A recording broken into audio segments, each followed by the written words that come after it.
Ердөө ганц минут сонсоод үзээрэй. Монголд байсан одоо байхгүй зүйлс. Нэгдүгээрт байгалийн төхийн музей.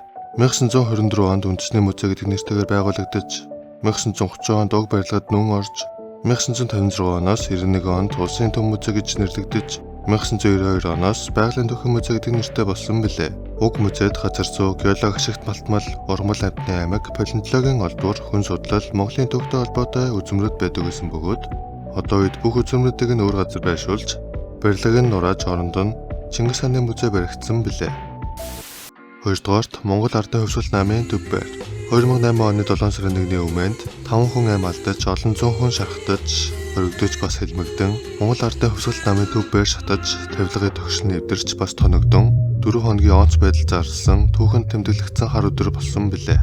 Уг өдөр шатсан Монгол Ардын хувьсгал намын төв байр сэргэн завсарлагдаж, бидний мэдих тусгай тогтнолын ордон бий болсон билээ.